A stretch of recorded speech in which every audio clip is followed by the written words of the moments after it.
Hello and welcome to today's webinar on the Social Transportation Analytic Toolbox for Transit Networks. My name is Brendan Williams. I am the Research Program Administrator at Portland State University's Transportation Research and Education Center. TREC leads the National Institute for Transportation and Communities, one of 7 national university transportation centers funded by the U.S. Department of Transportation. NITC consortium members are the University of Arizona, University of Oregon, University of Utah, University of Texas at Arlington, Oregon Institute of Technology. NITC's research priority is improving mobility of people and goods to build strong communities. Our webinars on the latest NITC-funded projects feature faculty, researchers, and students. It is our goal to provide you with usable research results. Our speaker today is Dr. Liu. She is an associate professor in the Civil and Environmental Engineering Department at the University of Utah. She has a PhD in Transportation Engineering from the University of Washington, a master's degree in Transportation Planning and Management from Texas Southern University, and a bachelor's degree in Electronics and Electrical Engineering from Beijing Jiaotong University. She serves as a member and paper review coordinator on the Transportation Research Board's Highway Capacity Quality of Service Committee. She managed the Lane Committee and the Transit Capacity and Quality of Service Committee. She is serving as a board member on Utah's Model Advisory Committee and previously served on Salt Lake City's Transportation Advisory Board.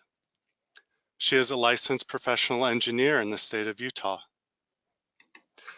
Dr. Liu has conducted extensive research in sustainable transportation system with a focus on shared mobility, public transit, managed lanes, large-scale transportation modeling and simulation, GIS-based infrastructure asset management, network complexity of social sciences, and intelligent transportation systems.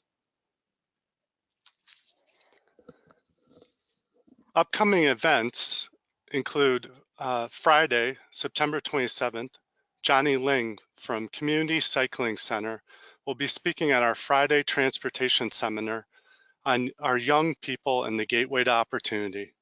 You can join us on PSU's campus or watch online. Our next webinar will be on October 8th with Dr. Chris Monsieur and Nathan McNeil from Portland State University, presenting on contextual guidance at intersections for protected bike lanes. Our full schedule of upcoming events is updated at trec.pdx.edu/events. We also have our annual Transportation and Communities event coming up on September 19th and 20th on PSU's campus. This event connects our national mobility-focused research to local practice through breakout panels, lightning talks, posters, and skill-building workshop sessions. This year's keynote speaker is Ben Wellington, a data scientist and policy analyst known for iQuant New York. Registration is open. You can see the program at tcs2019.sched.com.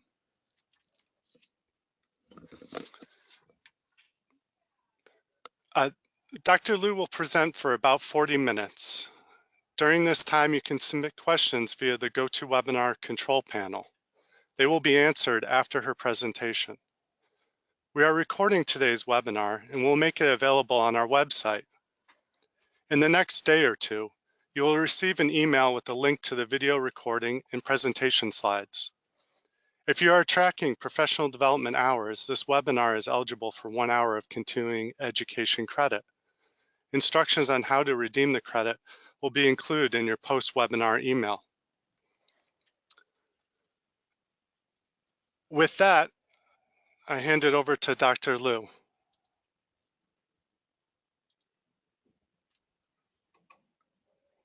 Thanks, Brendan.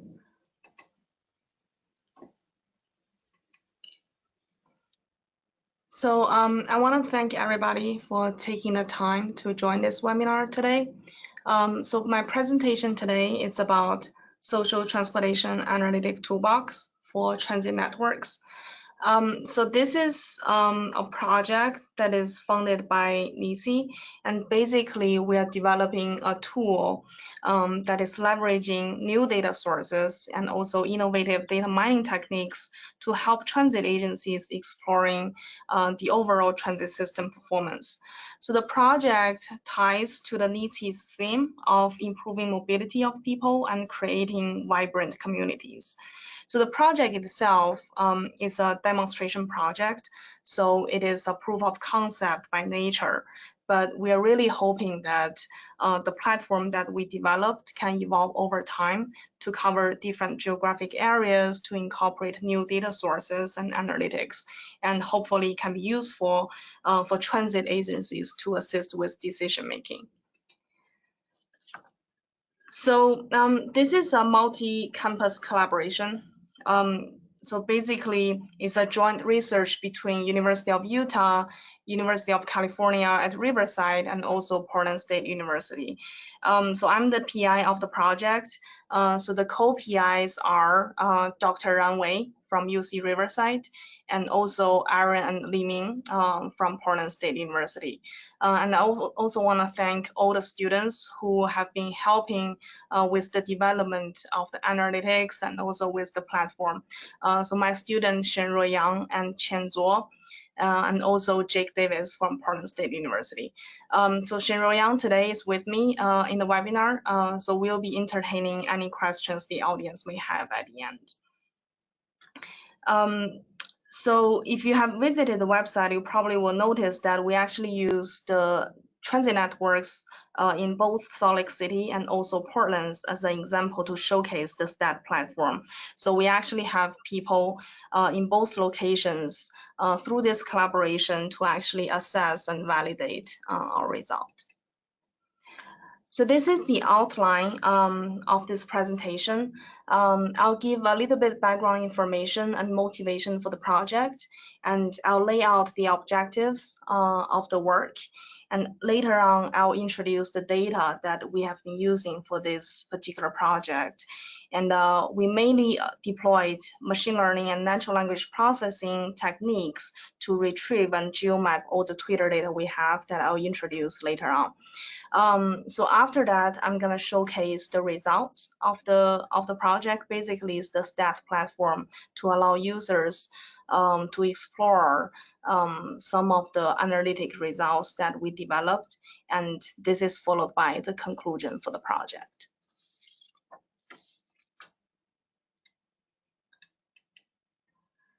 So multimodal transportation or public transit has been a very popular topic nowadays, especially in metropolitan areas with urban sprawl and also population growth.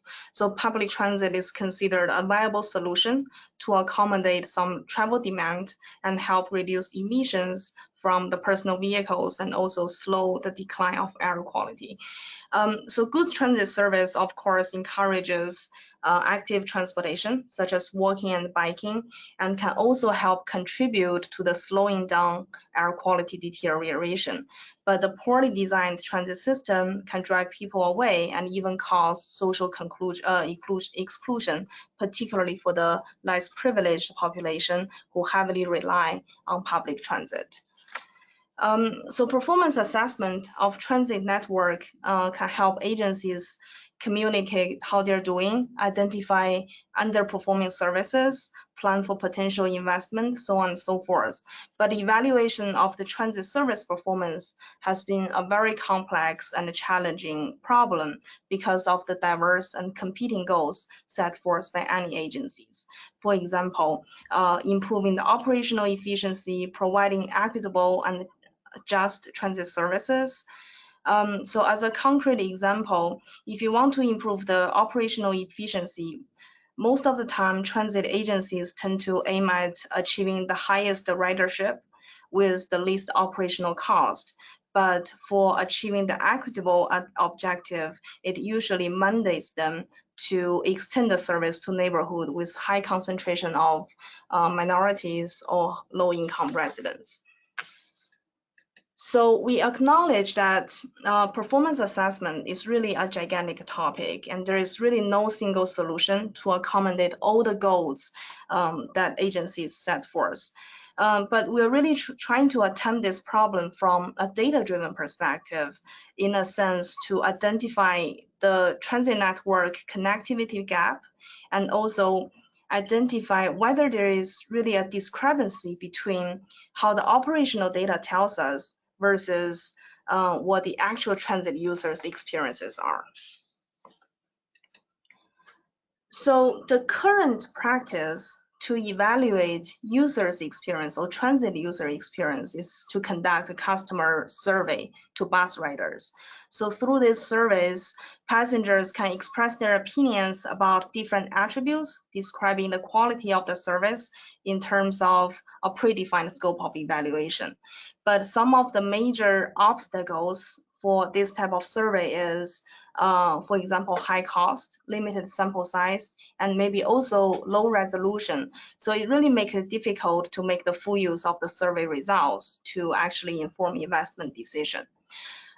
So one of the alternatives nowadays is really to gauge this rider's experience through the mining of social media data. So it can be used to augment the data collected via the traditional approaches, and then most importantly is less costly and time consuming. But the question is, can we really do that? So in this project, we are building a toolbox called STAT. So that stands for Socio-Transportation Analytic Toolbox. So it can be considered as a website, but really with the ability to allow users to explore the usage and integration of new open transportation data. As I mentioned earlier, this is a proof of concept demonstration, but we are really hoping that through all the visualizations and exploration capability of the dataset, users will be able to discover the interaction pattern or the interactive discrepancy between what transit provider is offering versus what the users are actually experiencing. So the ultimate goal for this tool is really to have it continuously evolving so that it can inform evidence-based and data-driven decision-making for transportation investment choices. So two major data sources that we'll be using in this project, one is called GTFS, the other one is the tweets. So I'll talk about both of them in the next several slides. So if you're working with public transit, you probably are very familiar with the concept of GTFS. So that stands for the General Transit Feed Specification. So GTFS was created back in 2005 by Google and TriMite to describe transit agencies' schedule, trips, routes, and also stop data in a really open source format. So GTFS have evolved ever since then based on the feedback from the transit agencies and developers. So I believe right now, I think the majority of the transit agencies have their GTFS data available to the general public. So a GTFS data set consists of several plain text files that are formatted in the CSV. For example, the stop file is a CSV that has all the transit stations where buses pick up and drop off passengers. And then the route file contains a sequence of 2 or more stops whose schedule is followed by a transit vehicle. And then, of course, multiple trips can occur following the same route throughout the day. So a trip can also is also a sequence of 2 or more stops that occur at a specific time. So all these files, stop, trips, route, and also schedule, they contain the detailed information about the transit network for every minute of any day of week.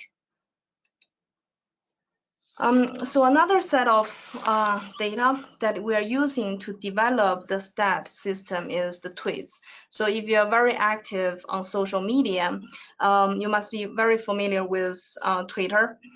So Twitter is a microblogging platform allowing users to share messages with others. So a tweet is a message of up to 140 characters. So you can choose to post a tweet, reply a tweet, or retweet some other people's message. The biggest advantage of using social media data like Twitter is that it is a lot of data, regardless of whether the data is useful, whether the data is noisy or not. But there are several drawbacks for this data set.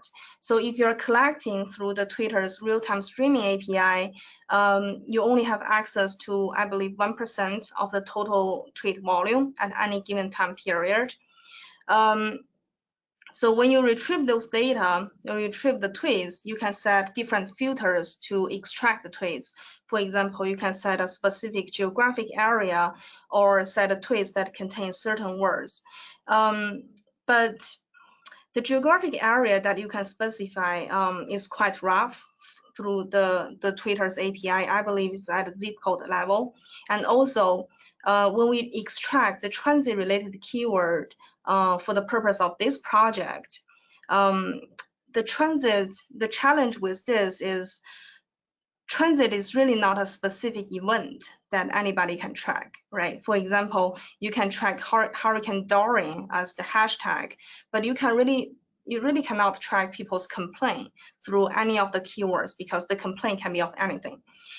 So people can be very specific about the transit complaint. For example, they can complain about a station, about a route, and also use a lot of location-specific jargon.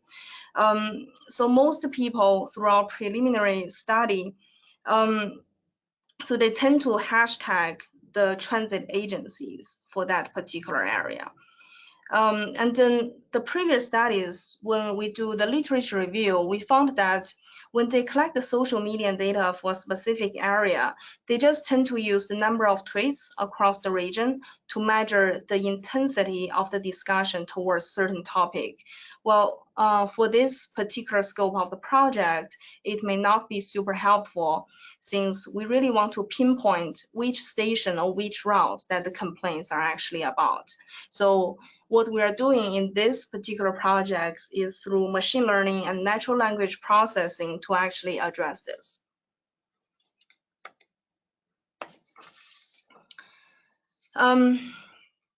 So for these two particular data sources that I introduced, we're really trying to use GTFS and also Twitter data to understand the performance at the supply side and also at the demand side.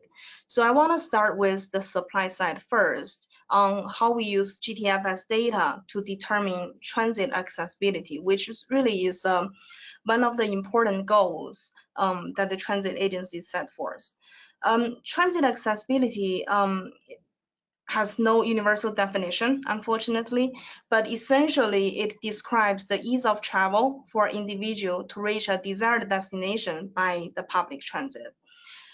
So transit accessibility analysis can help agencies identify areas in need of transit service improvement and also prioritize the transit investment. So over the past several years, there are tons of accessibility measures developed, but most of the studies really just focus on measuring the transit accessibility for a specific time of day, for example, the peak period or peak hour. So this can lead to a really over-optimistic evaluation because of the higher frequency and larger coverage of transit service during the peak period. So another challenge with the accessibility analysis is to answer why accessibility matter from the user's perspective, and whether we can translate the accessibility into something that is tangible and that is related to users' experience of the system.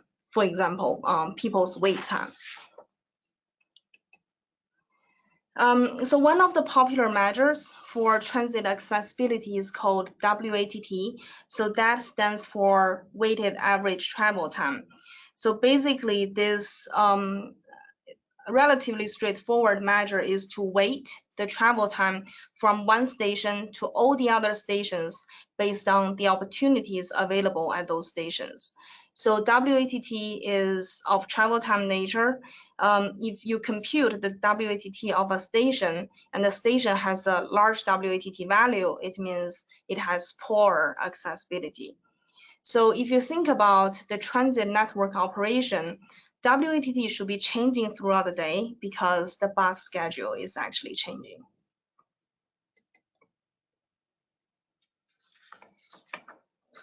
So most of the accessibility analysis, as I mentioned earlier, really just focus on the specific time of day, for example, the peak period. So the measurement of WATT, on the other hand, is actually changing throughout the day because the bus schedule is changing. So ignoring this temporal fluctuation or temporal variation because of the schedule change can lead to really biased result. So travel time from one station to the rest of the stations really need to be calculated for all time of day so that we can get a fuller picture of what the accessibility look like for the entire network. So later on, I'll show some of the results and explain why this temporal fluctuation or temporal variation is actually useful. So computing this WATT measure for any time of day is actually a quite computationally expensive task. So if I use Salt Lake City as an example, we have 6,000 stations, we have 125 routes. So we have to calculate the travel time from each stop to the rest of the stop for every minute. So this is a very computationally expensive task.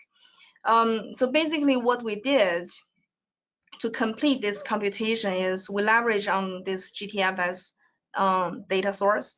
So it provides the detailed transit information in terms of schedule, trip, route, and stops in the CSV format. And then we also developed our own dynamic algorithm to actually solve this problem. So I'm going to introduce a little bit on how this algorithm is actually computing the WATT from one station to the rest of the stations. So this algorithm we developed, we actually published them online, so it's completely open source. If any of you want to use this to actually boost up the WATT computational efficiency, you'll be able to do so. So the algorithm basically starts at each station and then find the next available trip passing through this station and immediately connected stations at a specific time of day. So if the met station is a transfer station, which means it is connected to a new route, then the next available trip on the new route is traced as well. So the whole process continues until either all the stations in the network are met or the trips appear unpractical from the user's perspective. So we set this unpracticability threshold as 4 transfers to stop this WATT calculation. So as I mentioned earlier, we're not only calculating the WATT for a specific time of day. Instead, we are calculating it across the entire day to get a fuller picture of the temporal fluctuation at each station. So this temporal variation can actually be used to infer delays that users would experience. So we tried several different measures that one can derive from the temporal WATT profile. But if you look at the 4 stations that I show here, this represent the WATT profile for each of these 4 stations. So just by visually looking at the WATT, I would say station B, which is the top right corner, has the best transit service because the WATT variation across most time of day is really small. So this means if the user arrives at this station at any time of day, she or he probably will get very consistent service and very unlikely to wait for an extremely long period of time. So the next best station probably is the station A, and then followed by station C, followed by station D. So we tried multiple different measures that can give us this reasonable rank, for example, standard deviation, frequency, or even Fourier transform frequency to actually quantify this temporal variation. And eventually, we actually found a very simple but very effective measure called AMWR. So AMWR stands for average to median WATT ratio. So it measures the probability for each random departure being closer to the minimum WATT as compared to the maximum. So if you look at the two lines that we show on each of this graph, the right line represents the average WATT for this station. The black line represents the median of the WATT for that station. So if the average is above the median, which means the AMWR is above 1, then we consider the quality of service for that station is generally good, and then the service appears to be quite frequent and consistent. So these are the two graphs that I want to show the accessibility measure results. So the left side of the graph shows WATT for the entire Salt Lake City area. So essentially, poor accessibility is associated with higher WATT value. So you can see that the downtown Salt Lake City area, which is here, basically have good accessibility based on WATT. And then as we move towards the city's outskirts, the trend is in a downward trend. So this basically means people living closer to the downtown area can actually access more jobs with shorter period of time than people living in other areas, such as West Valley. So this is consistent with the previous studies finding, and also demonstrate the importance of geographical locations in affecting the accessibility. So the right side of this slide actually shows the results for AMWR, the average to median WATT ratio. So just to reiterate on the meaning of AMWR, it really reflects the temporal variability of the transit service. So you can see that the area on the edge of the network usually experience the larger temporal fluctuation of accessibility. So this is because the inner areas usually are served by several different transit routes, which can result in more frequent service, while the outskirts usually experience very limited transit service. So a single route at those outskirt locations can serve as the only option for accessing different locations within the network, and the frequency of access is really confined by the frequency to that route. So one important highlight of this graph is that if you're familiar with the Salt Lake City area, you probably know that we have a commuter rail that stretches actually all the green areas that you can see from the south to the north side of the Salt Lake City.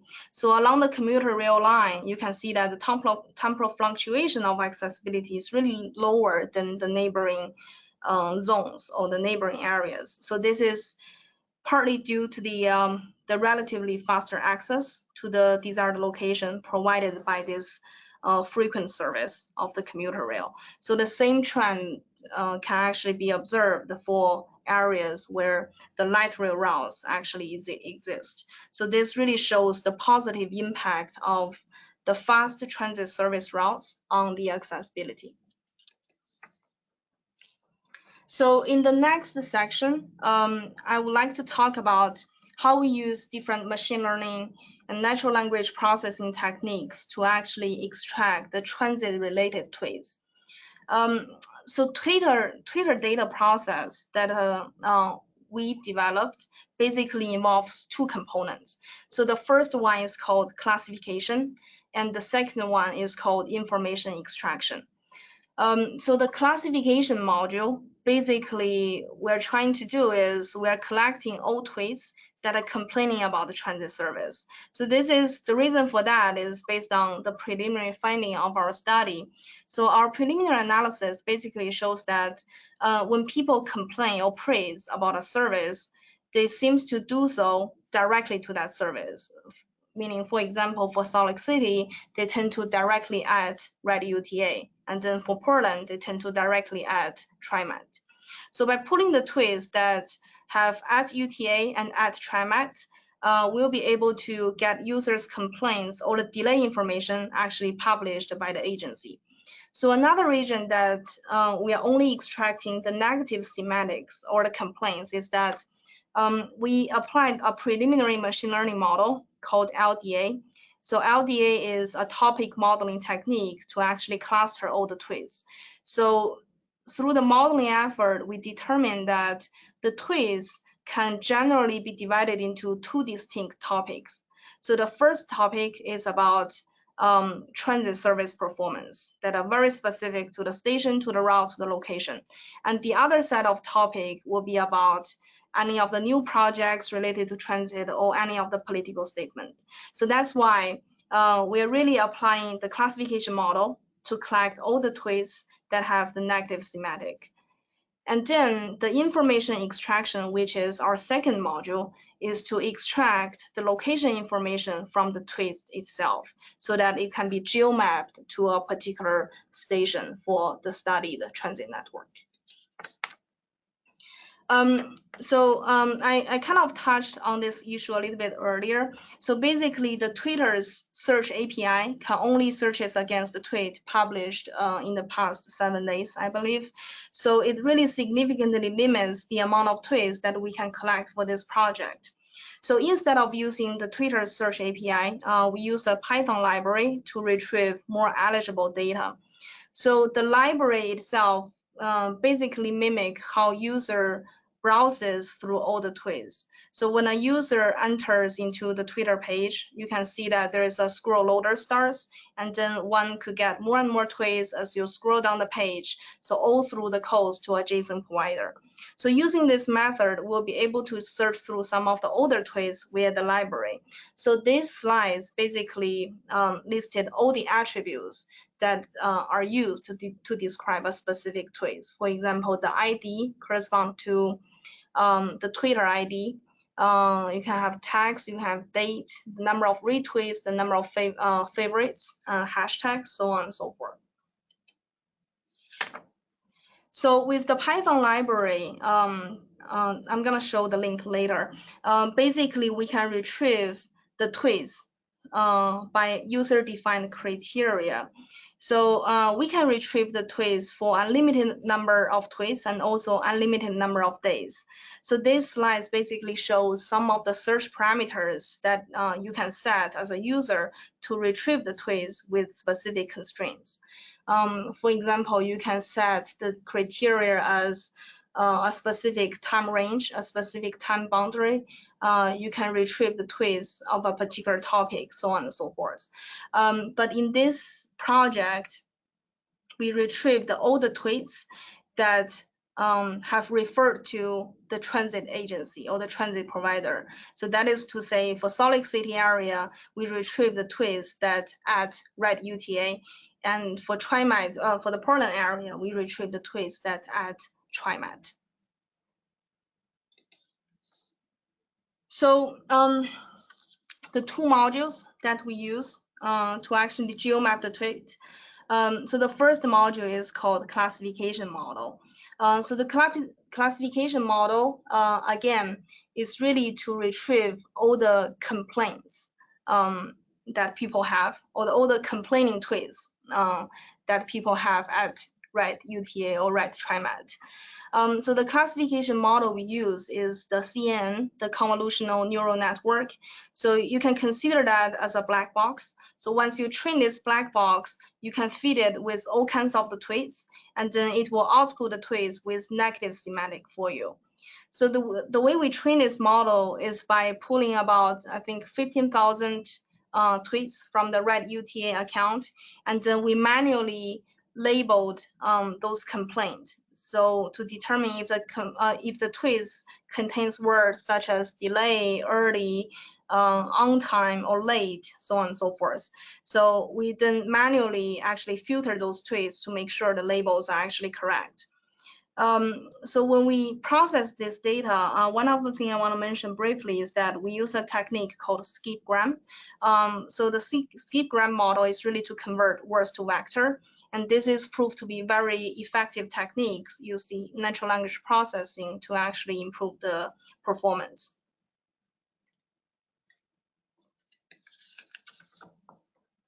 So once we gathered all the negative semantic traits, the next step is what we call information extraction. So information extraction is to map those traits to a specific transit stop or a specific location. So this process in natural language processing is called entity detection. Because if you think about people's complaint about a station or about the location, it's all the noun words or noun phrase, right? So we apply the method called noun phrase chunking to actually tag all the noun words in the traits. And then we can measure the similarity between the nouns in that particular traits versus the names of the stations in our dictionary. So our dictionary means all the station numbers in the GTFS data. So if there is a similarity identified, then we'll be able to geotag that particular trait to that particular transit station, meaning that this trait is complaining about that specific transit station. So in order to measure the similarity between the stations show up in the trait versus what we have for the transit network, we apply several different techniques to actually measure the similarity for different noun words. So I give an example here. So one of the similarity measure we use is called added distance. So the added distance basically can apply several operations to compare two different strings. So in this particular slide, I showed two strings. One string is 500 south, the other string is 503 south. So three operations that we can find for this particular project are insert, remove, or replace. So looking at these two phrases, you can see that by replacing one distance or one word between the two, so these two phrases can be considered equal or similar. Okay, so basically in this particular example, the added distance between the two is 1. So if I set a threshold saying only if the added distance is below certain value, then the two strings can be considered similar. Then you can run through this algorithm multiple times, and then by setting multiple thresholds to identify whether a particular entity you have in your trait will be very similar to the stations within your network or not. So for our particular project, we used the Salt Lake City transit network, which is managed by UTA, and we also use Portland transit network, which is measured by TriMet to implement this Twitter data retrieval. So we used the 15,000 tweets from Salt Lake area as the training data set, and then we searched through I think almost 7 months of data. So through applying our machine learning algorithm, eventually we identified 1,800 negative semantics or negative complaints about the particular transit network for the study period. And then for the Portland area, again, we retrieved about 15,000 tweets. So that ranges from June 8th all the way to the end of September. So among these 15,000 tweets, we probably have about 600 complaints or negative semantics for the study network. So this is the example after the implementation of our algorithm. So through the classification model, through the information extraction, we're able to geomap all the tweets onto our stat platform. So the screenshot here basically shows a portion of the website that we developed. Each color dot on the map basically represents the number of tweets that are geo-mapped to that particular location. So a single pin means there's only one tweet associated with that location. So when you click on any of the dots, the extracted tweets basically will show up on the right.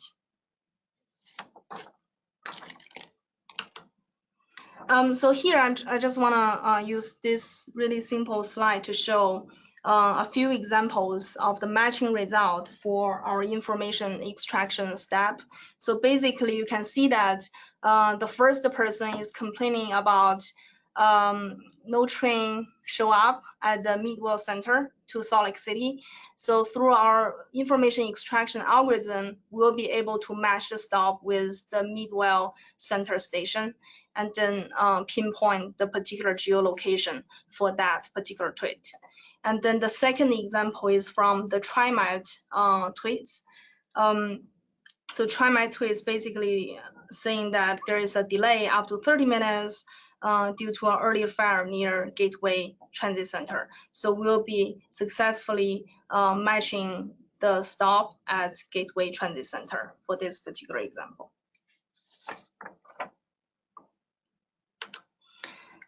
So STAT, as I mentioned, is essentially a visualization and an interactive platform to allow anybody to demonstrate, to allow us to demonstrate the analytical results that I just presented earlier, and really to allow users to actually explore these results.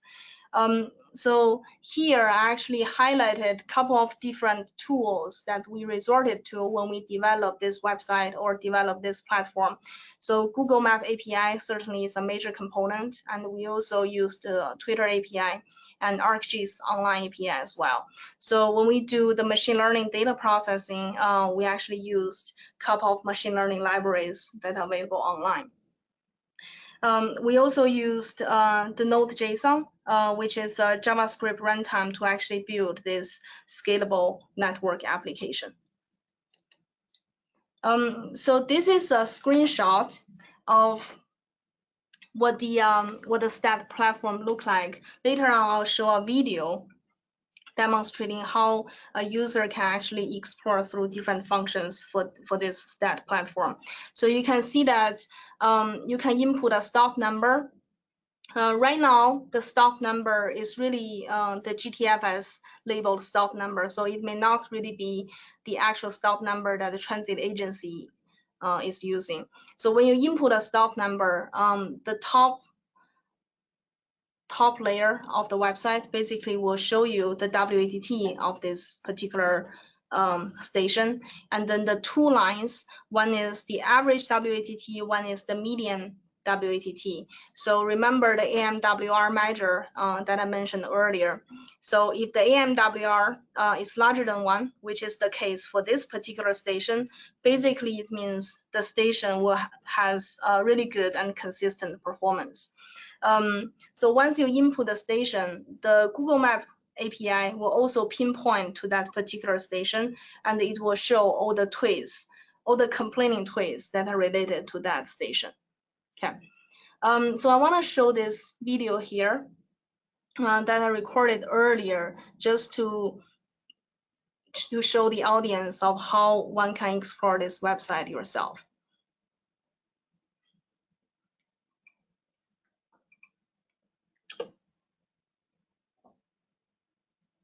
So you can choose Salt Lake City or Portland as the demonstration platform. You can input a station number. So basically it will pop up, okay. So basically it will pop up the WATT profile throughout a weekday. Okay, let's try this again, okay. So this is another station number that you will see. So as you scroll down, you will see the Google Map API pinpoint to that specific location and also show the number of tweets. So in this example, we have 8 tweets associated with this, I think, Orem station, okay? And then at the bottom part of this website, we actually resorted to ArcGIS Online to show the general WATT pattern for the entire region.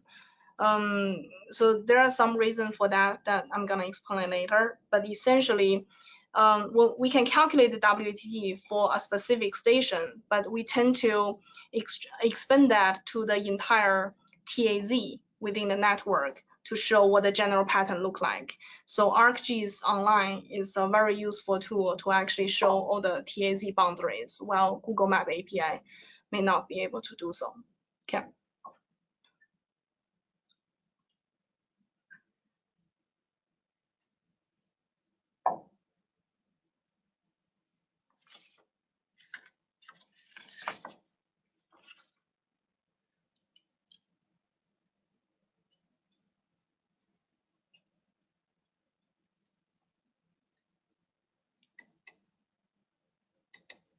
Okay. So basically, the takeaway highlight, I guess, for this project is we developed this proof of concept framework, essentially telling us we are able to extract tweets that are really relevant to the transit performance or really relevant to people's transit complaint. And through the data machine learning process, we'll be able to pinpoint or extract the geo map location or geo information for those tweets to determine the interactive pattern between what the transit service is offering versus what the user is actually experiencing. So on this particular stat platform, we integrated 3 major functionalities. One is the users can see the temporal variation of the transit stop's accessibility to check whether the stop actually is providing a consistent or good service or not. And then we also resorted to the Google Map API to visualize all these geo-mapped tweets that are relevant to all the specific transit stops. So one can visually inspect how the transit complaining looks like for the entire network. And then the last component for this website or the stat platform is really to showcase the overall accessibility at the TAZ level in ArcGIS. So we implemented the entire algorithm or entire analytics on the UTA, which stands for Utah Transit Authority, and also the TriMass network. So we are hoping that through the testing of these 2 networks, we can get some useful feedback in further improving the analytics for other transit networks. So that basically describe what we have for this particular stat platform.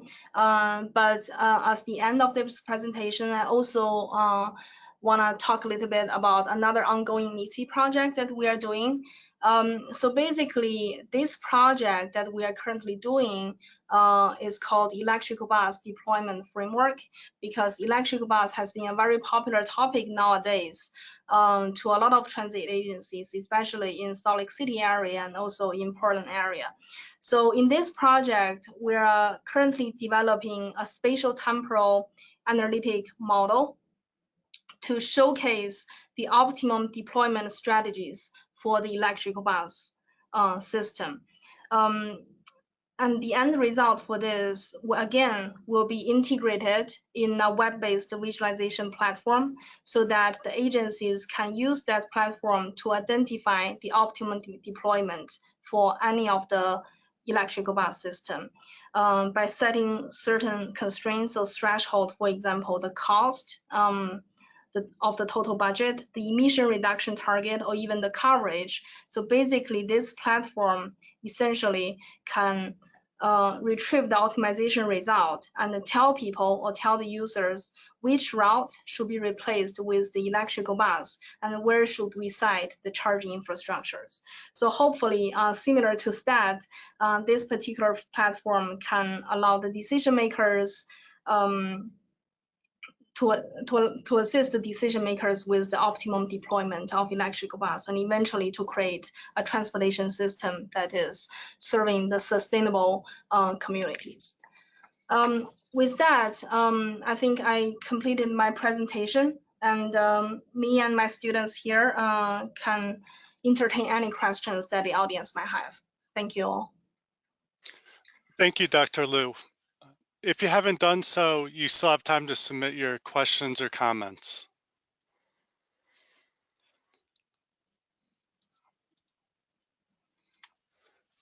Dr. Liu, we have a couple of questions and comments. To begin, searching big data to inform transit design and management sounds valuable. In surveys, is there a strategy for contacting persons who have discontinued using transit to learn why?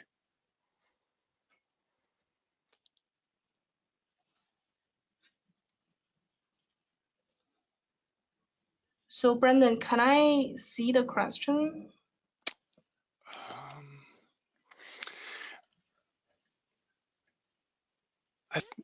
Can you look at the questions section of the Okay. GoToWebinar?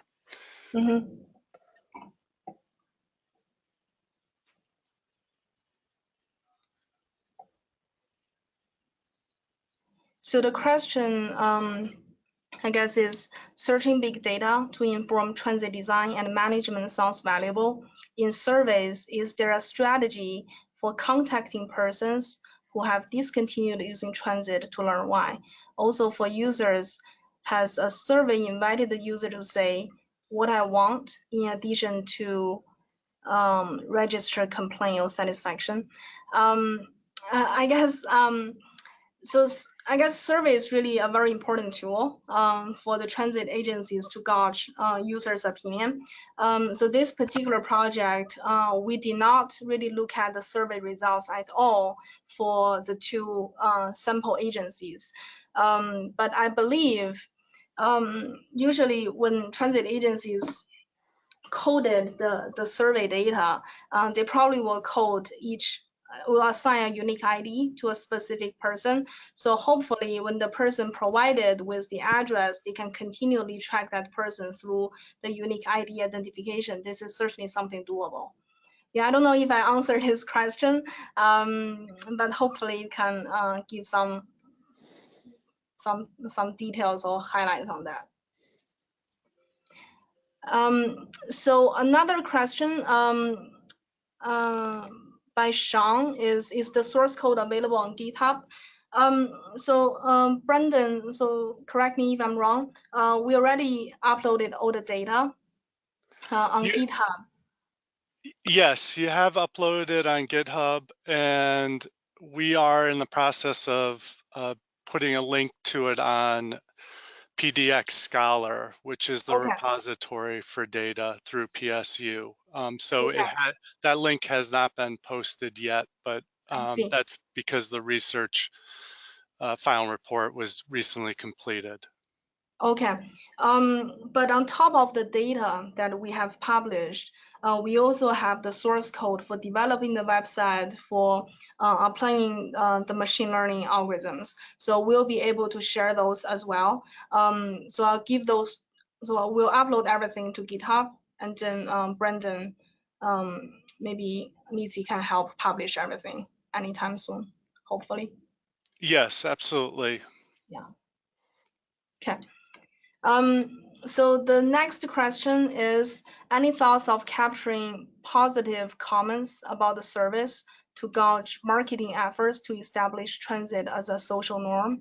Granted that Twitter profile may skew younger. Yeah, that's a really good question. So a lot of previous research actually mentioned that Twitter's population tend to be very biased towards people who are more adaptive to technology, or towards people who are within the younger generation. There is a way to actually capture all the positive comments. So basically now what I can think of is really, again, to retrieve all the data from the official transit agency's Twitter account. And we can certainly apply different labeling techniques to identify the keywords similar to the complaints, but retrieve all those positive tweets. Some other people use the semantic analysis to actually distinguish negative versus positive comments. So this is also one way to do. So there are really just multiple ways to do this, and then it's certainly something doable. Okay. So another question is, how do you account for Twitter users that have their tweet location turned off? So this is exactly what we are doing through the information extraction. We are not using the geolocation provided by or published by any tweet at all. Instead of, we are using the natural language processing algorithm through the similarity measure to measure which station or which location that particular tweet is referring to. So once we extract that station information, we actually geomap that tweet to that particular station. So the next question is, do you remove those tweets or use text searching to try and see what they are tweeting about? So basically, we extract the tweets that are complaints. So the complaints, mainly when they at that specific transit agencies, is about their performance or about a project that is going on, or about their political standpoint or political statement. But we're really only extracting the tweets that are about transit performance. So this is through our classification model by identifying the keywords. Yeah, so I guess we do take a look at what the tweets are about to a certain extent. So as long as they are about complaining the performance of the transit service, then yes, they are used in our analysis or analytics. So the next question is, did you determine how accurate the negative or positive sentiment analysis on the tweets was? We actually did not. So once we put all the complaints, we did not further run the sentiment analysis on the tweets.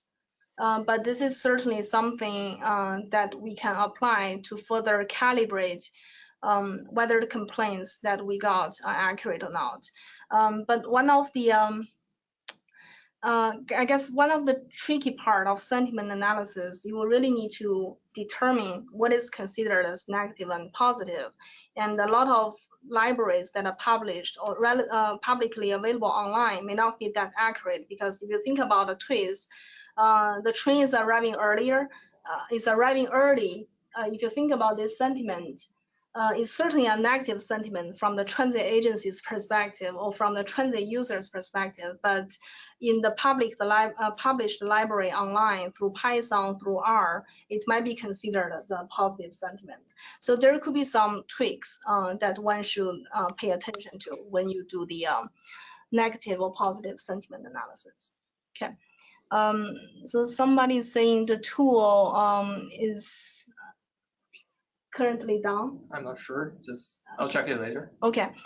So I just checked earlier. It seems to be working, but when we have a lot of traffic, sometimes our virtual machine is not super stable. So we'll check later after the seminar to make sure the tool is working. But when you first load the page, please be patient for maybe 20 seconds. So hopefully it will load. So another question is, did you need to get permission from the transit agency to access their historical tweets? Did you get a special research agreement with Twitter? We did not contact the transit agency to ask for their permission. Actually, if you want the official data, you should contact Twitter, now the transit agency.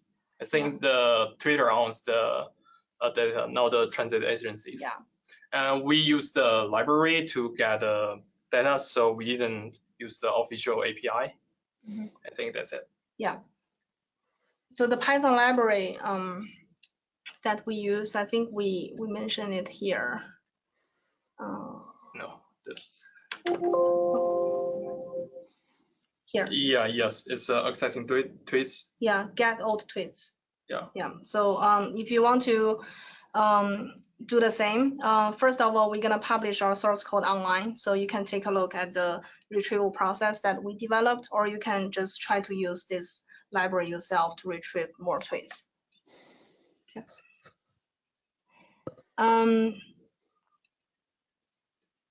So last question, knowing what you know now, what would you recommend to an agency that want to use the tool in their city? That's a really good question.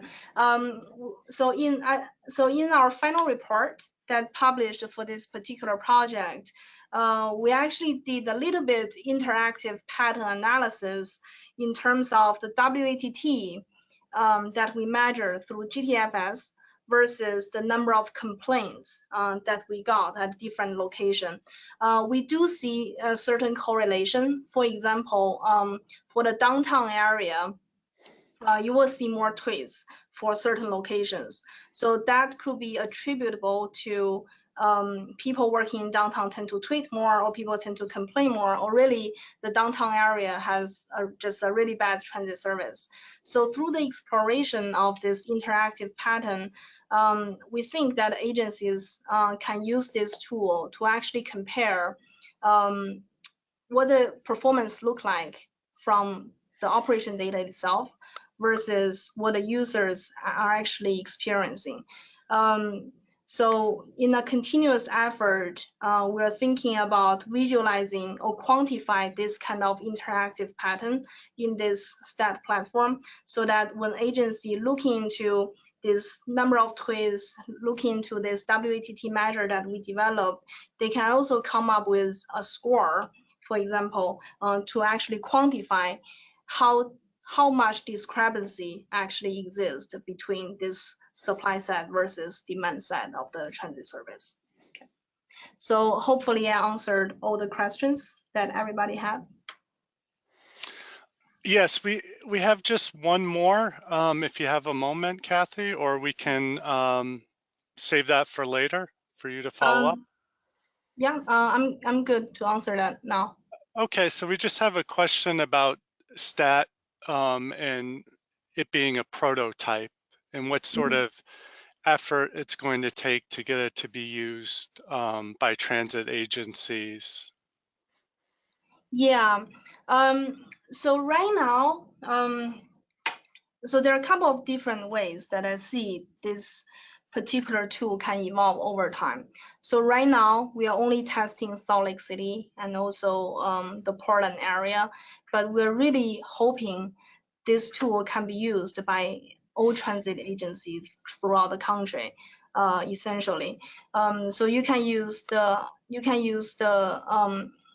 machine learning algorithm that we developed, and then do the similar steps to see if you can retrieve related tweets for the study network, and then see how the performance will look like. You can use our algorithm to actually compute the accessibility measure that we developed to see how each station is actually performing in terms of providing a frequent or good transit service. So another thing that I'm considering that as a prototype was because we're really just looking at tweets that are directly referred to that particular agency. So that is saying we'll only look at the tweets that are at RedUTA and at TriMind. So this might limit the amount of tweets that people are actually really complaining about transit agencies.